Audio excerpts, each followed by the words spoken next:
Xoş gördük sizi əziz dostlar. Hər birinizi Dost TV'nin efirindən salamlayırıq. Gününüz xeyirli və uğurlu olsun. Bu dəqiqələrdə canlı yayımdayıq və sosial saatda çox maraqlı bir mövzu ətrafında həmsöhbət olacağıq əziz dostlarımız.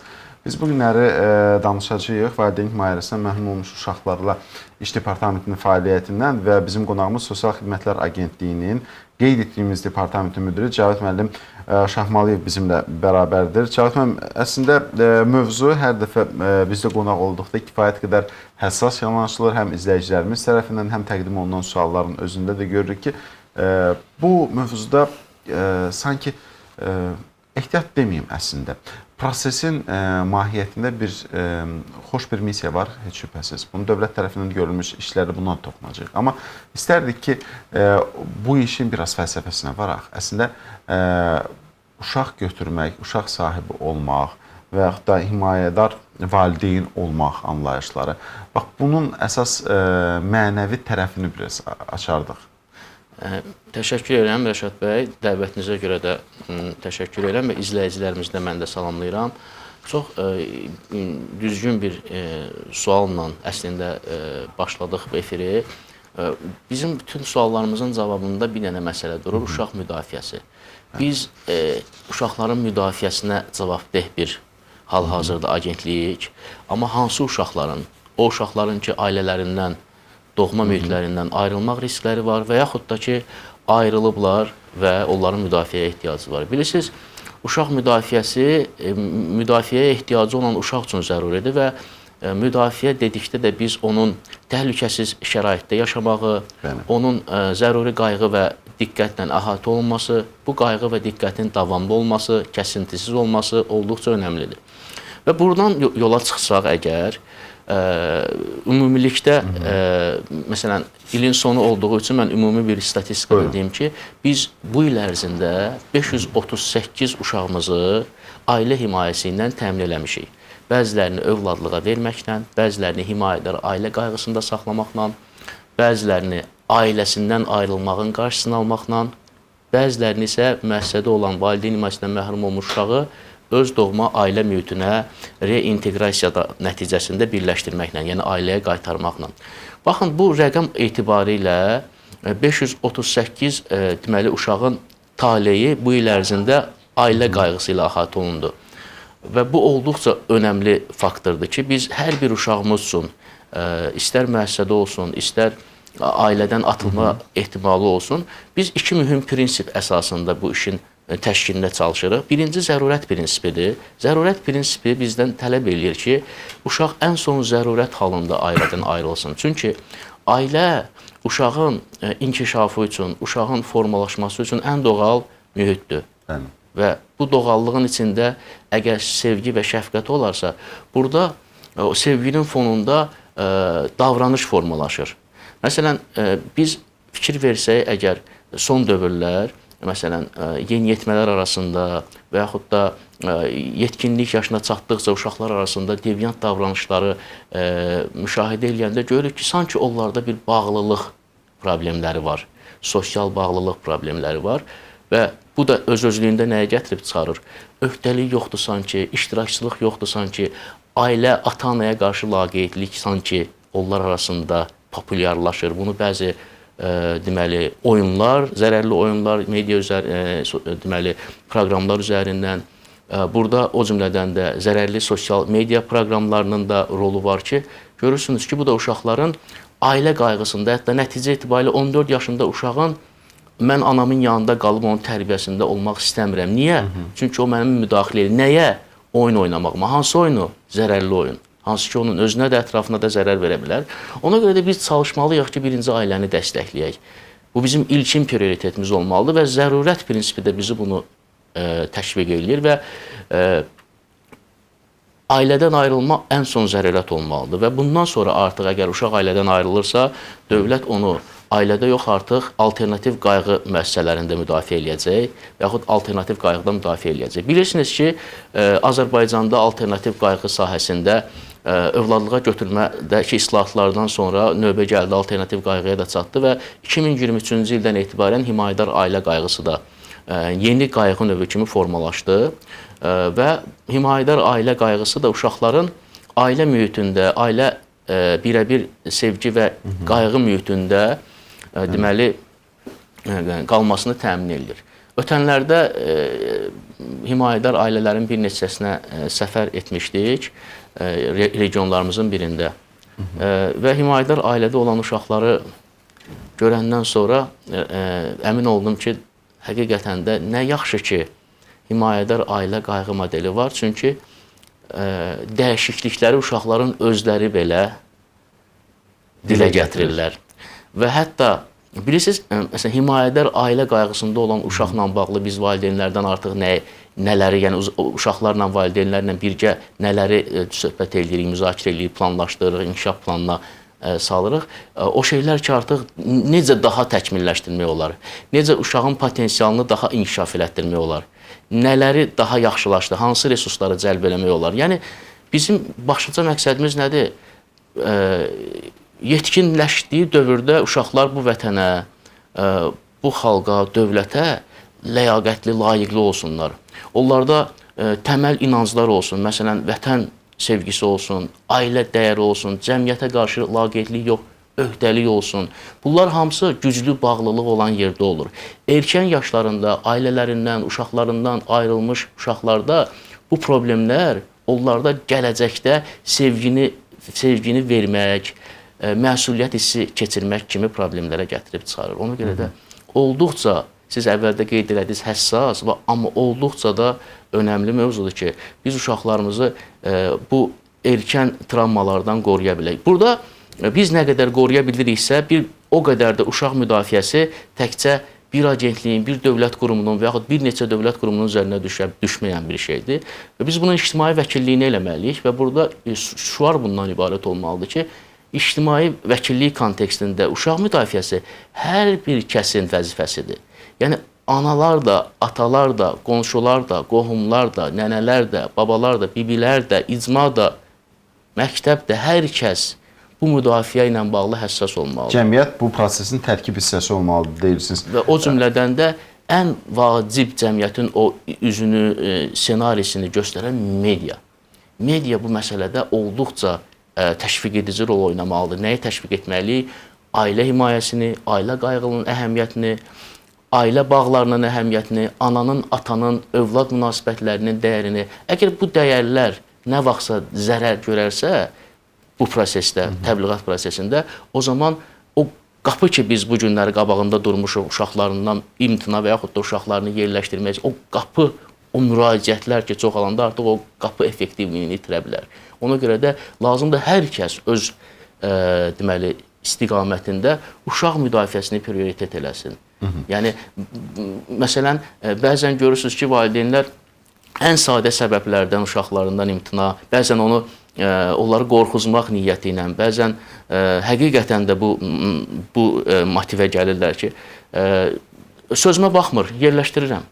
Axı, sözə baxmayan uşaq nə üçün valideyn himayəsindən məhrum olmuş uşaq müəssisəsində böyüməlidir? Sözə baxmayan uşağa sevgini, şəfqəti, tərbiyə və təlimi elə təşkil eləmək lazımdır ki, o uşaq ailəsinə bağlana bilsin. O ana, ata da uşağa bağlana bilsin. Bax, burada bizim artıq profilaktik tədbirlərimiz, o çətin həyat şəraitinə gətirib çıxaran faktorları, böhran faktorlarını araşdırmağımız, nə qədər düzgün araşdırmağımız, nə qədər düzgün müdaxilə etməyimiz önəm daşıyır. Doğrudur. Bizi izləyənlər üçün də, elə bizə yazanlar üçün də düşünürəm ki, bu sual soruşurlar bizdən, çox maraqlıdır. Himayədar ailə ilə övladlığa götürülmüş uşaq arasında, yəni himayədar ailəyə verilmiş uşaqla övladlığa götürülmüş uşaq arasında fərq nədir? Himayədar ailədə olan uşaqlarla bağlı valideyn himayəsindən məhrum uşaqlar, olmuş uşaqlar himayədar ailələrə verilə bilərlər. Amma övladlığa verilə bilir yalnız hüquqi əsası olanlar. Yəni, ya valideynləri vəfat etməlidir və uşaq kimsəsiz olmalıdır, ya valideynləri məhkəmə qaydasında hüquqdan məhrum edilməlidir, özlərindən bir il keçməlidir. Ya da ki, valideynlər notarial qaydada razılıq verməlidirlər və yaxud da ümumilikdə razılıq verməlidirlər ki, mən uşağımın övladlığa verilməsinə razıyam. Bu da yəni ümumilikdə valideyn himayəsindən məhrum olmuş uşaqların neçə faizi eləyər? Məsələn, 1000-ə nisbətdə 1%.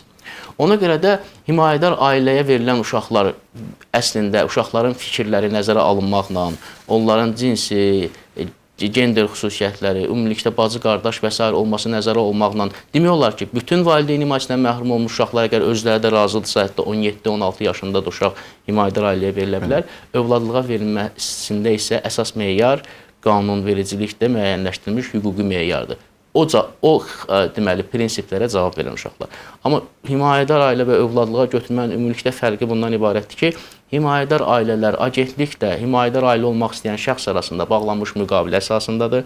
Uşağın hüquq və mənafeylərini müdafiə edən yenə də agentlikdir. Uşağa cari 24/7 dəstək, qayğı və tərbiyəni təşkil edən ailədir. Amma övladlığa götürülmədə isə bütünlüklə hüquqi əsaslar artıq ailənin üzərinə keçir. Çünki orada bir məhkəmə qətnaməsi ilə uşaq ailənin hüquqi üzvünə çevrilir və orada müdaxiləmiz var, amma monitorinqlər səviyyəsində, dəstək səviyyəsində, adaptasiya səviyyəsində. Çünki övladlığa götürüldükdən də sonra ailələrin, uşaqların adaptasiyası ilə bağlı çətinlikləri olur ki, biz də onları yaxından izləyirik. Kim evlad götürə bilər, evladlığa götürmək üçün müraciət edə bilər? Mütləq ailə olmaq lazımdırmı və yaxud da şəxs fərd olaraq bu günləri subay bir şəxs yaxınlaşıb hər hansı bir evladlığa götürə bilərmi? Söhbət himayədar ailədən getmir. Bəli. Ümumilikdə evladlığa götürülmə qanunvericiliklə tənzimlənir və biz bu məsələdə istər ailə məcəlləsində, istərsə də valideyn himayəsindən məhrum olmuş uşaqların evladlığa verilməsini tənzimləyən qaydalar var və bu qaydalar hamısı 2019-cu il reformları nəticəsində yaranmışdı və formalaşmışdı və burada vacib məsələlərdən biri, əgər o meyarlara cavab verirsə, subay şəxs də övladlığa uşaq götürə bilər. Məsələn, qanunvericilikdə var ki, 30 yaşı olmuş subay şəxs övladlığa götürmək üçün müraciət edə bilər. İndi siz sual versəniz ki, 30 yaşlı kişi gəlib müraciət edəndə bir qız uşağını götürmək istəyəndə, orada əsas meyar qanunvericilik qoyub ki, aralarında 18 yaş fərq olmalıdır. Bundan əlavə, övladlığa götürməyən uşağın uyğunluğuna dair uyğunluğunun müəyyənləşdirmə mərhələsi var ki, həmən mərhələdə də orada da əgər məsələn tutaq ki, uyğunsuzluq müəyyənləşdirilərsə, bu ailənin özünə, şəxsin özünə bildirilir. Amma ümumilikdə məsələn subay şəxslərin övladlığa götürməklə bağlı müraciətlərində bizdə əsasən bu tək qadınlar müraciət edirlər ki, onlar daha çox uşaq övladlığa götürmək istəyirlər. Onların da motivi adətən tək qalmamaq olur. Yəni tək olmayım, övladım olsun, cəmiyyətdə mövcud olan ailə normalarına uyğun olaraq da o tətbiqi normaya uyğun, təsviri normaya uyğun ki, yəni mən uşaqsız qalsam bir növ digərləri tərəfindən qınanaramı və yaxud da bizim cəmiyyətdə olduğumuz, məsələn, tutaq ki, rayonda hər kəsin öz uşağı var, məndə də olsun kimi normalarla yaxınlaşırlar. Kimlər övladlığa uşaq götürə bilər sualını davam eləsə əgər cavabını, yəni burada müəyyən olunmuş yaşayış minimum meyarına cavab verən gəlir tələbi var, daha sonra xəstəliklər meyarı var, yaş meyarı var, amma yaş nəzərə alınır ona uşaq uyğunlaşdırılma vaxtı. Məsələn, 55 yaşa dək olan şəxslərə üstünlük tanınır və onlara daha çox uşaq görsənir, amma 55-dən yuxarı olan uşaqlar o şəxslər rəqabətdə digərlərinə yaş cavanları uduzmuş olurlar da, bu ailə məcəlləsinin tələbidir. Orada müəyyən cinayət törətmiş şəxslər var ki, onlar ola bilməzlər. Haçansa övladlığa uşaq götürmüş və məhkəmə tərəfindən onlar haqsız bilindikləri üçün, yəni uşağa qarşı qəddar münasibət olunmuş və övladlığa götürmə ləğv olunmuşsa və yaxud qəyyumluğa götürüb uşağa qarşı qəddarlıq edilmişsə, bu ləğv olunmuşdursa, belə şəxslər ümumiyyətlə gəlib müraciət edə bilməzlər. Amma hər bir müraciətçi müraciət etdikdən sonra onların uçot məlumatları, yəni inteqrasiya edilməklə yoxlanılır və ondan sonra onlar artıq növbəti mərhələlərə buraxılırlar. İlk addım nə olmalıdır? Hara müraciət eləməlidirlər? Hardan başlamalıdırlar? Övladlığa götürməklə bağlı müraciətlər 2019-cu ildən etibarən aparılan islahatlar nəticəsində elektron alt sistem yaradılıb. Valideyn himayəsindən məhrum olmuş uşaqlar övladlığa götürmə və himayədar ailə elektron alt sistemi. Bu elektron alt sistemində vətəndaş, yəni müraciət etmək istəyən valideyn namizəd özünə şəxsi kabinet yaradır. O şəxsi kabinet isə formalaşır onun notariusdan əldə etdiyi elektron ərizə əsasında və elektron ərizəni orada aldıqdan sonra kabinetdə aktiv ərizə görür və aktiv ərizənin üzərinə tıklayaraq artıq öz şəxsi kabinetində ona biz tərəfindən, yəni sistemin özü tərəfindən avtomatik verilən sualları cavablandırır. İnteqrasiya edilə bilməyən məlumatları ora əlavə eləyir və ondan sonra isə uşaq barəsində istəklərini qeyd edir və müraciət edir. Yəni qısa olaraq burada ilkin mərhələdə vətəndaşın IT bilikləri üzərindən bir özünə şəxsi kabinet açıb müraciət etməsi kifayət edilir. Bundan sonra isə agentlik tərəfindən hər bir müraciətin uçot məlumatları yoxlanıldıqdan sonra artıq övladlığa götürmə prosesinin uşağın mənafeyinə uyğun olub-olmadığını müəyyənləşdirmək tamamilə agentlik tərəfindən ailəyə yönəlik olur. Məsələn, ailədə müsahibənin həyata keçirilməsi, agentliyin sosial işçisi mütəxəssisi həmin ailəyə səfər edilir. Daha sonra mənzil məişət şəraitinin müayinəsi məqsədi ilə yenə ailə evini tərk eləmədən digər mütəxəssis gedib mənzil məişət şəraitini yoxlayır.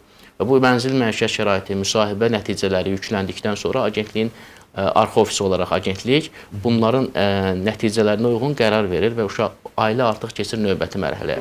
Bu mərhələ təlim mərhələsidir. Hər bir ailə bir aydan çox olmamaqla təlimlərə cəlb olunur. Bu təlimlərdə daha çox ailələri maraqlandıran və ümumiləşdirilmiş sualların cavablarıdır. Nə kimi təlimlərdir mənim üçün çox maraqlıdır? Bir ailəli insanların müraciəti var və bir də qeyd etdiyiniz kimi subay şəxslərin müraciəti var. Və bir də üçüncü kateqoriya ola bilər ki, uşaq sahibidirlər, amma yenə də uşaq istəyirlər. Bu mənim özümün düşüncələrimdən olan bir bölgü apardım. Reallığı da belədir. Təlimlər nədən ibarətdir? Burada ilk növbədə ümumiyyətlə uşaq müdafiəsi kontekstində müzakirələr həyata keçirilir, təqdimatlar olur, ev tapşırıqları verilir, handoutslar, yəni onların evdə oxumaq üçün materialları təqdim olunur. Daha sonra isə erkən bağlılıq və erkən bağlılıq problemləri yaşayan uşaqların yaşaya biləcəyi travmalar və onların nəticələri, onların davranışlarındakı dəyişikliklər, övladlığa götürmə prosesində bu onlara vacib olan əsas vacib məlumatlar, sonra uşaq tərbiyəsi, onun növləri, biz orada uşaq tərbiyəsi ilə bağlı mövcud normalar nələrdir, hamısını göstəririk, sonra daha yaxşı nə ola bilər onu göstəririk və orada valideynlər özlərini görməyə başlayırlar. Çekin saatları olur, yəni müəyyən mənada valideynlər müəyyən təlim prosesindən sonra fikirlərində dəyişikliklər varmı, motivasiyalarında dəyişikliklər varmı, yaxud əvvəlki gözləntiləri ilə indikilər arasında bir uyğunluq və yaxud uyğunsuzluqlar varmı və rahatlıqdır da, yəni onlara imkan veririk ki, bir daha o fikirləri barəsində ciddi şəkildə düşünsünlər. Bəzilərinin öz şəxsi travmaları yada düşür, biz onların üzərində ayrıca psixoloji müdaxilələr eləyib terapiyalar təşkil etməyə çalışırıq ki, uşaqla görüşə necə uşaq hazırlıqlı səviyyədə gəlib o görüşə hazır olsun. Eləncədə də ailələr də uşaqla görüşə gedəndə uşaq mərkəzli yanaşa bilsinlər. Bilirsiniz, bizim yeni övladlığa götürmə, o cümlədən də himayədar ailə sistemimizin idarə etməmizdə ən üstün tərəf budur ki, biz uşaq mərkəzli sistem qurmuşuq. Qanunvericilik də uşaq mərkəzlidir. Yəni, hər bir addım ondan ötəridir ki, uşaq orada həm iştirakçılığı təmin olunsun, həm fikri nəzərə alınsın, həm uşağın mənafeyinə zidd qərarlar, addımlar, sözlər deyilməsin. Məsələn, təlimdən sonraki müəssisədə görüş mərhələsində biz sosial işlərimiz müşahidə edirlər və bunu hesabatlarında qeyd edirlər ki, ailələr bəzən uşaqlara qarşı laqeyd münasibət göstərirlər və bunu dərhal hesabatlarında göstərirlər və orada artıq onu göstərir ki, o təlimdə eşitdiklərini və yaxud təlimatlarını artıq orada praktiki olaraq, yəni məsələn, tutaq ki, telefonu vermirsən, çəkilib oturmuşsan qıraqda, uşağın da başı qarışıb telefonda. Bu sənin üçün şansdır ki, uşaqla müəssisədə uyğunlaşasan. Uyğunlaşma adaptasiya deməkdir. Yəni, o uşaq sənin artıq səsini, sənin əgər yaşı azlısa, körpədirsə, sənin qucağına, sənin verdiyin yeməyə, yəni onlar orada həmən o şans tanınır ki, onlar uşağa müəyyən mənada o yeməklərini versinlər ki, qucağa öyrəşsin, yeməyə öyrəşsin, o ünsiyyətə öyrəşsin. Bunlar hamısı onlar üçün şansdır ki, həmən müəssisədə görüş müddətində uşaq tam mənada onlara uyğunlaşsın. Bir emosional bağ yaransın. Emosional bağlılıq yaransın. Bizim əsas uşaqların inkişafında, xüsusən də erkən inkişaf dövründə biz bu bağlılığın ciddi şəkildə zədələnməməsi üçün çalışırıq və istəyirik ki, bu övladlığa verilməsindən və yaxud himayədar ailəyə verilməsindən fərqi yoxdur. Hər bir halda uşaq sabit, stabil, təhlükəsiz, etibarlı bağlılıq üzərində münasibəti qursun. Elə olarsa əgər uşağın koqnitiv inkişafındakı ləngimələr aradan qalxacaq, uşağın fiziki motorikasında, sonra danışığı, o cümlədən də nitqi düzgün şəkildə inkişaf eləyəcək. Yəni, bağlılıq problemi olan uşaqlar sonradan da əgər övladlığa götürülərkən və yaxud himayədar ailəyə verilərkən stabil bağlılıq görməsələr, oradakı ləngimələr nə olsun ki, ailədir. Yenə də dəyişməyəcək. Amma biz nə müşahidə edirik? Biz müşahidə edirik ki, uşaqları himayədə və yaxud bir himayədar ailə misalını çəkdim. Eyni nəticədə və ondan da artıq övladlığa götürmədə də olur ki, uşaqlar qısa müddət ərzində o ləngimələri aradan qalxır. İnkişaflarında ciddi irəliləmələr olur. Bu özlüyündə əslində ailə qayğısının, onun istər övladlığa götürülən şəxs tərəfindən, istər himayədar ailədəki şəxs tərəfindən biz hər birinə minnətdarıq.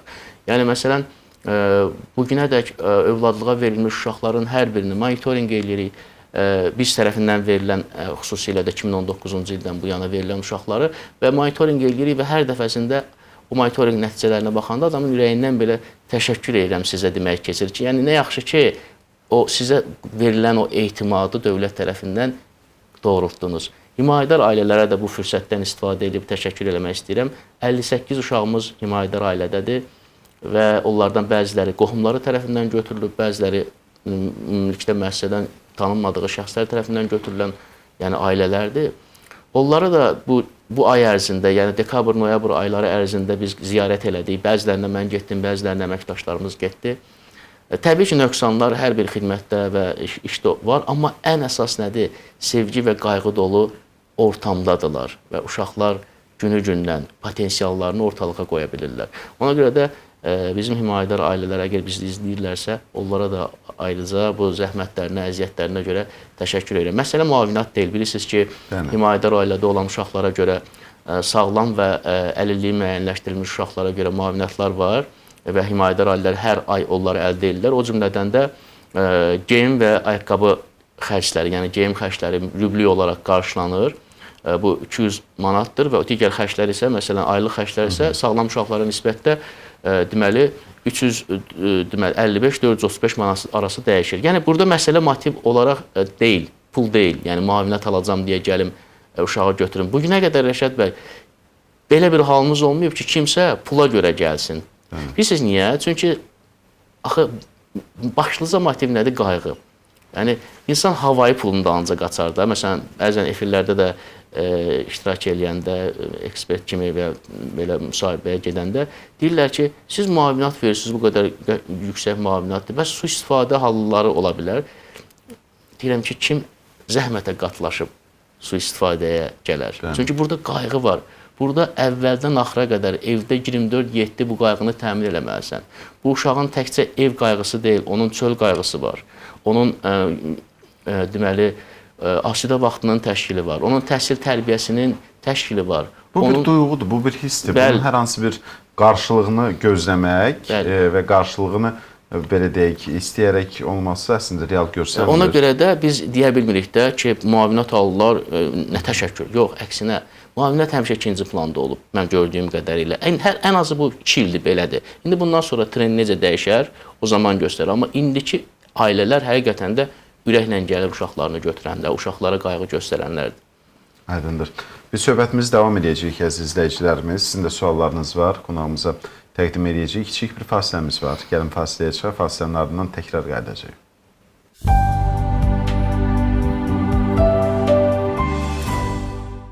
Beynəlxalq Əmək Təşkilatının analığın mühafizəsi haqqında 183 saylı konvensiyası və Azərbaycan Respublikasının qanunvericiliyi. Analığın mühafizəsi nədir? Analığın mühafizəsi işləyən qadınların öz reproduktiv dövrlərini ləyaqət və güvən hissi ilə yaşamalarını təmin edən fundamental hüquqdur. Analığın mühafizəsi anaların öz həyatlarının vacib mərhələlərində sərbəst olmaları və özlərini təhlükəsiz hiss etmələrinə xidmət edir. Analığın mühafizəsi nə üçün vacibdir? Bu, gender bərabərliyini təmin edir, ana və uşağın sağlamlığını daha da yaxşılaşdırır, analar üçün əməyin təhlükəsizliyi və həyat səviyyəsinə təminat verir, onların inamlı və azad ruhlu həyat yaşamalarına kömək edir. Azərbaycan Respublikası analığın mühafizəsi üçün hüquqi çərçivəni yaratmaq məqsədi ilə Beynəlxalq Əmək Təşkilatının analığın mühafizəsi haqqında, məşğulluq sahəsində siyasət haqqında, bərabər haqq verilməsi haqqında, kişi və qadın işçilər, ailə vəzifələri olan işçilər üçün bərabər imkanlar və bərabər rəftar haqqında konvensiyaları və gender bərabərliyinin təminatları haqqında qanunu qəbul etmişdi. Hal-hazırda dövlət qurumları, həmkarlar ittifaqları, işə götürən müəssisələr və qeyri-dövlət təşkilatları analığın mühafizəsinin təşviqində aktiv əməkdaşlıq edirlər. Analığın mühafizəsi analara aşağıdakıları təmin edir. 1. Hamiləliyə və doğuşa görə məzuniyyət. 2. Müavinət və tibbi sığorta növlərindən istifadə. 3. İş yerində sağlamlığın mühafizəsi. 4. İş yerinin mühafizəsi və ayrı-seçkiliyin qadağan olunması. 5. Ana südü ilə qidalandırmanın təşkili. Beynəlxalq Əmək Təşkilatı bu konvensiyanın şərtlərini eyni və ya fərqli iş növləri üzrə işləyən bütün qadınlara şamil edir. Analığın ləyaqətli mühafizəsi, ləyaqətli xalqı və sağlam gələcəyi formalaşdırır.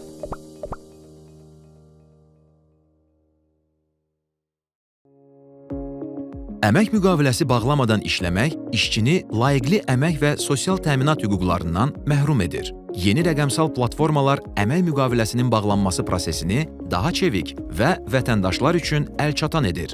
İşçi və işə götürənlər arasında əmək müqavilələri əmək və məşğulluq alt sistemi platformasında elektron qaydada imzalanır. Bu proseslər Sima imza, Asan imza və elektron imza vasitəsilə həyata keçirilir. Eyni zamanda e-sosial portalının mobil tətbiqinə əlavə olunmuş yeni funksiya sizə bir kliklə əmək müqaviləsini imzalamağa imkan verir. Necə?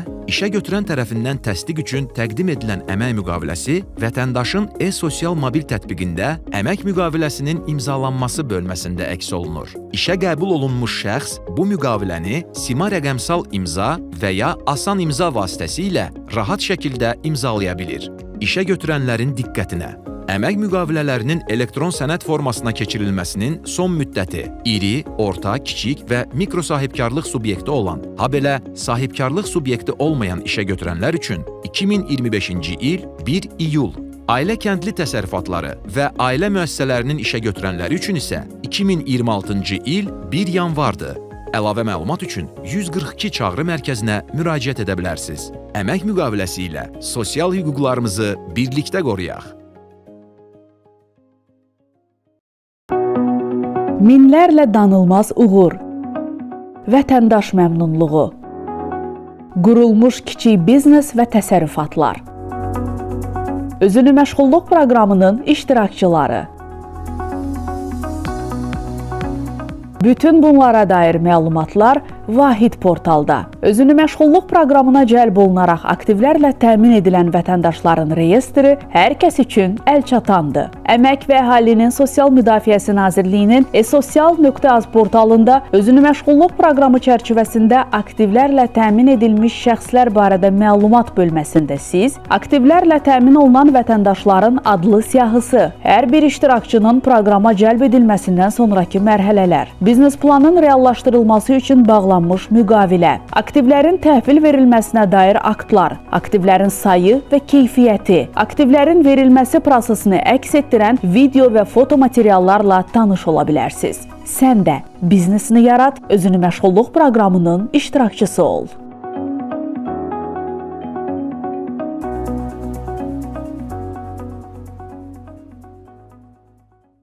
Əmək Məcəlləsinin 46-cı maddəsinə əsasən, əmək müqaviləsi bağlamaq hüququna malik şəxslərin minimum yaş həddi 15 yaş müəyyən olunub.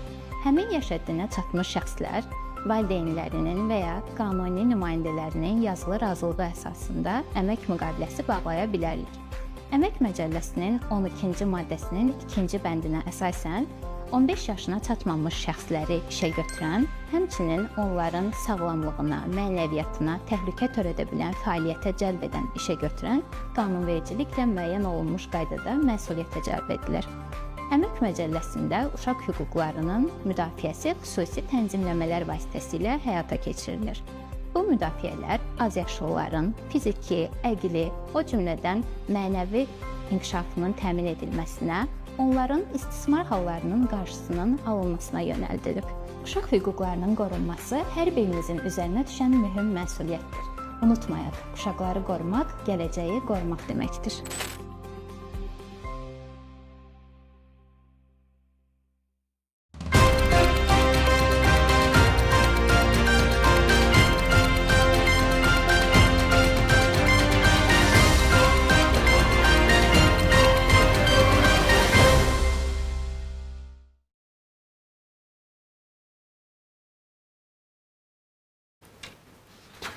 Bir daha xoş gördük əziz dostlar. Sosial saatdayıq və verilişimiz canlı yayımlanır. Siz bu dəqiqələrdə bizi izləyirsiniz və biz əslində çox maraqlı bir mövzu ətrafında həm söhbət oluruq.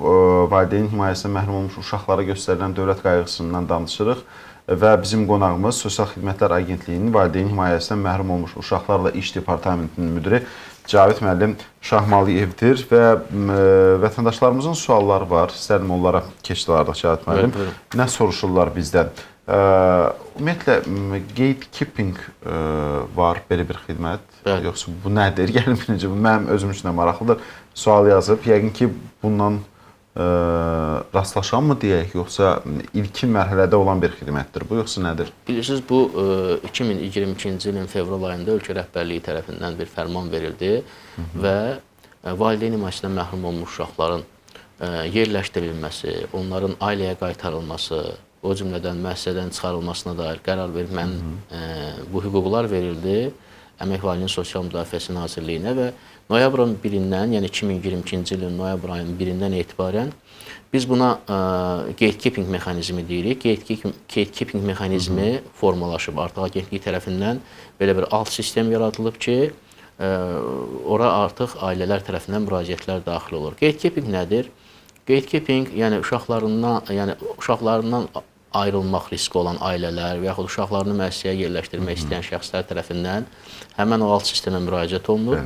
O müraciətləri biz yönləndiririk, istiqamətləndirik icraata, yəni nəticə etibarilə həmən müraciətlərlə bağlı olduqları regionuna uyğun agentliyin filialına yönləndirilir və orada sosial işçi tərəfindən ailəyə səfər, ziyarət təşkil olunur. Həmən ziyarət əsnasında biz buna ailə məcəlləsi ilkin qiymətləndirmə deyir.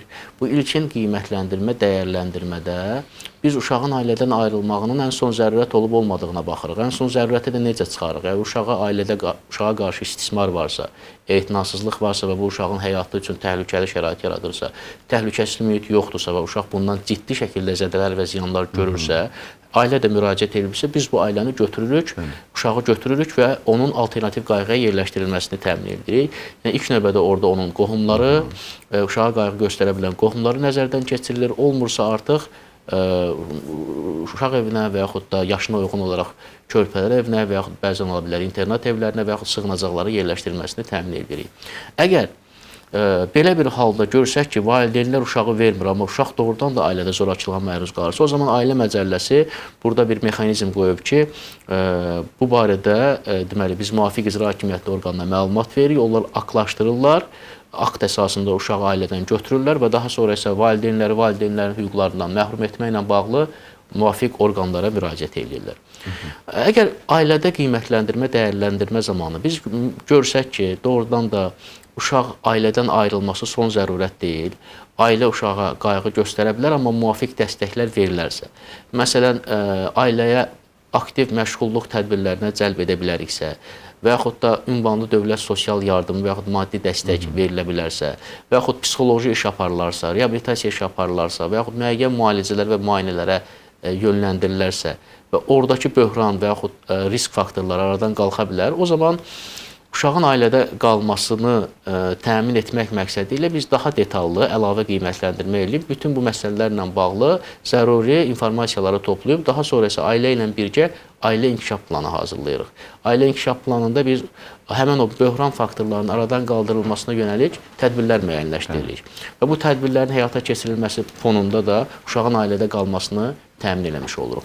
Məlumat üçün qeyd edeyim ki, proses başlayandan 2022-ci ilin 1 noyabrından 3783 uşağın yerləşdirilməsi ilə bağlı müraciət daxil olmuşdur.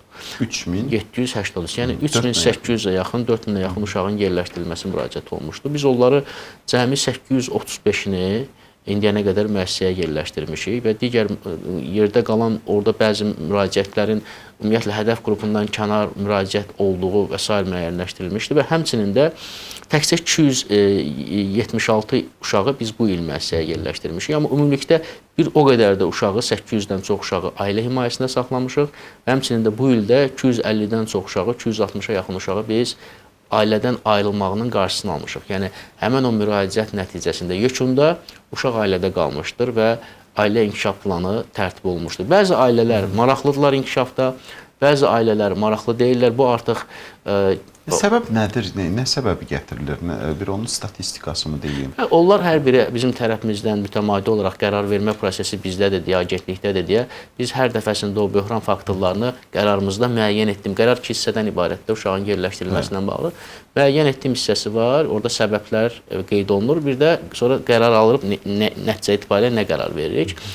Burada adətən səbəblər, son dövrlərin səbəbləri yavaş-yavaş elə bir zaman dəyişdikcə, o dediyim kimi o sosial medianın təsiri çoxaldıqca, o yeniyetmə yaşlı uşaqların artıq ailədən ayrılma deməli məsələləri aktuallaşır. Ona qədər isə daha çox körpə yaşında, məsələn, körpə dünyaya gətirib sağlamlıq problemi var, ailə baxa bilmirəm deyir, baxmayacam deyir və yaxud da körpə dünyaya gətirib, nigahdan kənar dünyaya gətirib gizlətməyə çalışır.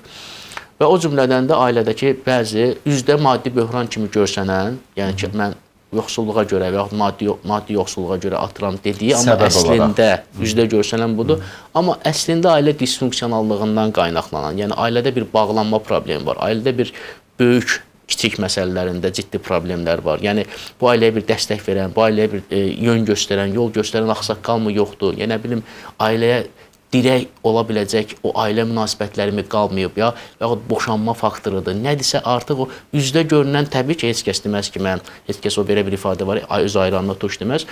Üzdə onu demirlər təbii ki, amma altda görünən disfunksiyonallıq bəllidir. Ailədə bir disfunksiyonallıq var və o disfunksiyonallıq da dərin böhranlardan xəbər verir. Yəni illərin məsələsidir. Təbii ki, belə olan bu hallar artıq doğrudan da nəticə itibarilə ailədə ən həssas əhali kim olur adətən? İstər ailədə, istər cəmiyyətdə, ya uşaqlardır, ya axıllardır. Yəni yaxud da əlilliyi olan şəxslərdir, düzdür? Ona görə bundan birinci növbədə uşaqlar təsirlənir. Təsirdən yayınma ilə, nə bilim, inkişafından geri qalmalarla, ki, o disfunksional mühitdə uşağın qalması da düzgün deyil. Sən o mühiti hələ bir müddət uşağı ayırıb orada o mühitin özünü düzəltməlisən, reabilitasiya etməlisən.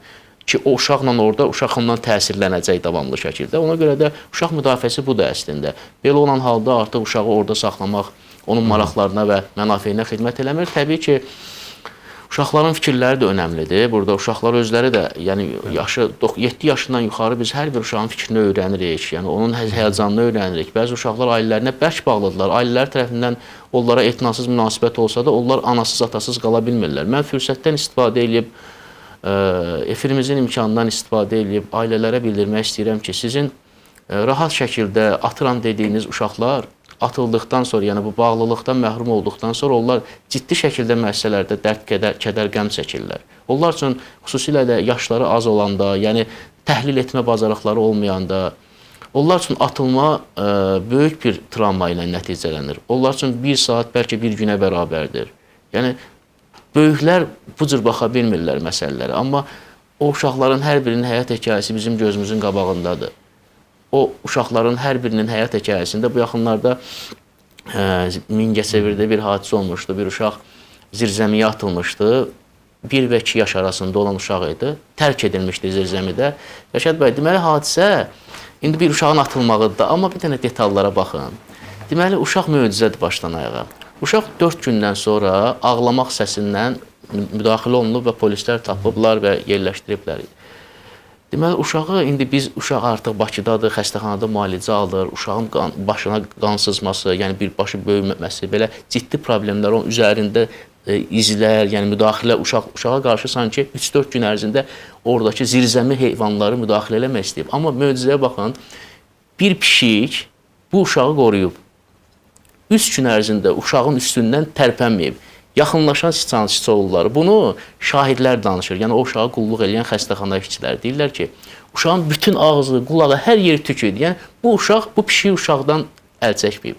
Təsəvvür edin, uşağı o zirzəmidə qoruyan tapılıb.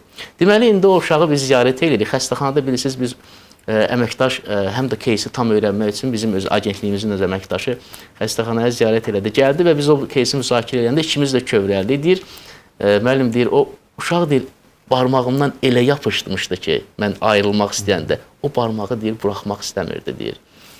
Həqiqətən də o təsirli səhnədə, o 2 yaşı olmayan, hələ 1 yaş, 2 yaş arasında olan uşaq belə bağlanmaq istəyir əzizlərim. Yəni mən ailələrə müraciət edirəm. Yəni o bağlılıqdan uşağınızı məhrum eləməyin.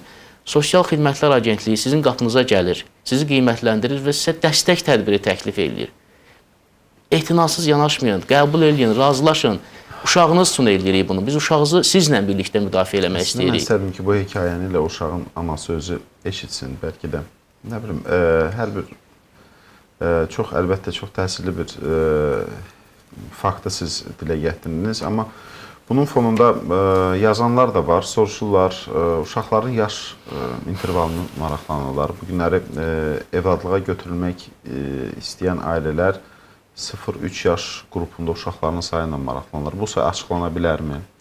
Və yaxud da hansı yaş qrupunda olan uşaqlar var ki, evladlığa verilə bilər?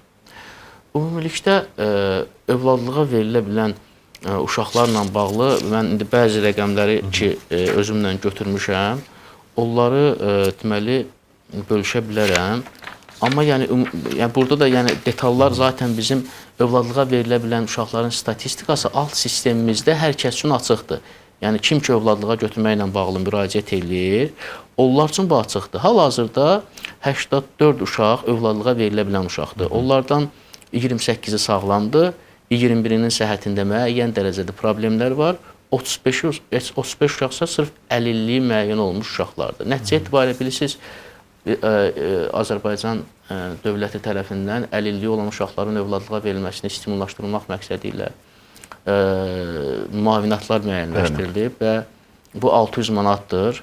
Əgər əlilliyi olan uşağı övladlığa götürmək istəyirsə bir ailə, ona hər ay 18 yaşına çatana qədər uşaq 600 manat müavinat veriləcək. Bu da kifayət qədər uşağın reabilitasiyası üçün, əlilliyinə, müəssərliyinə uyğun reabilitasiyası üçün kifayət qədər ciddi məbləğdir. Bir də qeyd eləmək istəyirəm ki, yaxşı sual oldu ki, təşviq məqsədi ilə ki, biz burada efirdən istifadə edib deyə bilərik ki, yəni hər əlilliyi olan uşağı da düşünməyin ki, yəni tam ağır vəziyyətdədir.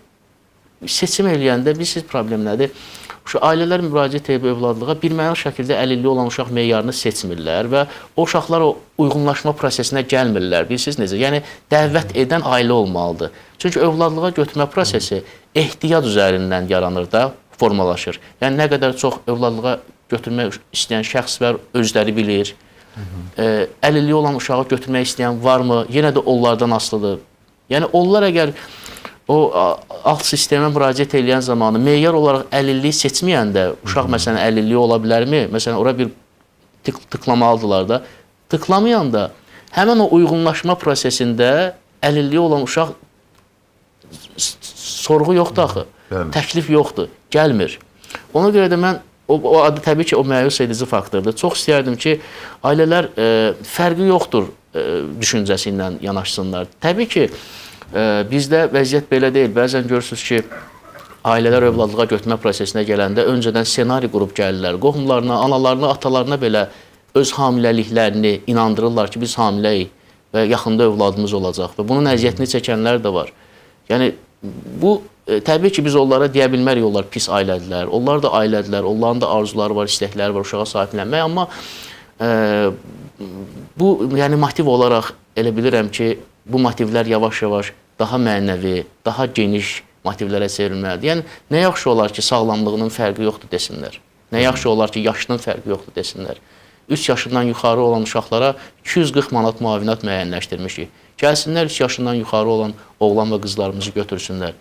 Yəni, uşağın gözünün rəngi, uşağın tam sağlam olmağı, sap sağlam olmağı kimi meyarlar, bu, təbii ki, övladlığa götürmə prosesində bu bütün dünyada belədir, bizdə də var və amma yaxşı olar ki, onlar yavaş-yavaş o ümumi meyarlara, ümumi, yəni geniş olaraq uşaq mərkəzliyə. Bilirsiniz, qanunvericilik uşaq mərkəzlidir, indi növbə gəlib çatıb ictimaiyyətə. İctimaiyyət də o cür olmalıdır. Hər kəsə, təkcə valideynlərin fikri harda formalaşır? Məsələn, övladlığa götürməyə medianın təsiri adlı bir tədqiqat var. Orada qeyd olunur ki, mediada övladlığa götürməklə bağlı gedən məlumatlar övladlığa götürmənin gələcək təsvirini müəyyənləşdirir.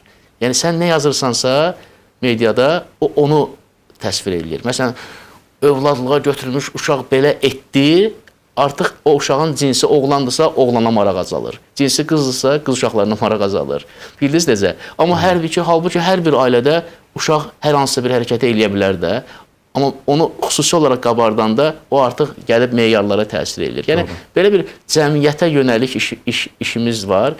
Hər baxımından, yəni o bayaq dedim ki, uşaq müdafiəsi hər kəsin işidir. Yəni hər kəs bu məsələdə həssas olmalıdır. Uşaqların efirlərdə şəkillərini, videolarını, özlərini göstərmək, onların yəni o uşaq mərkəzli yanaşma deyil. Bu məsələlərə diqqətli olmalıdır hər kəs öz çapında, yəni öz səlahiyyəti daxilində. Ki doğrudan da biz diqqətli olmalıyıq. Uşaqlar bizim gələcəyimizdir, bizim balalarımızdır. Biz onları qorumalıyıq hər cür zərərli təsirdən. İstər bu ailədən daxil gəlsin, istər cəmiyyətdən gəlsin, istər toplumdan gəlsin. Biz o uşaqlarımızı öncəliklə uşaq deməliyik və onları qorumalıyıq. Və bu uşaq müdafiəsi sahəsində səlahiyyətli olan bizim kimi, sizin kimi qurumlar, hansı ki, Əmək və Əhalinin Sosial Müdafiəsi Nazirliyinin altında cəmləşmişik, bizim birinci növbədə prioritetimiz olmalıdır. Doğru qeyd edildiniz və son olaraq əslində bugün biz övladlığa götürmədən danışırıq. Valideynlərinə, bizi izləyən valideynlərə bir mesajınız olsun və əslində valideyn bu cür valideyn olmaq istəyən, yəni evladlığa uşaq götürərək valideyn olmaq istəyən valideynlərə deyəcəyiniz söz nə olacaq? Bunu bir damcı da genişləndirək, himayədar ailəni də əlavə eləyək, bir də öz övladı olan bioloji ailələrə də əlavə eləyək.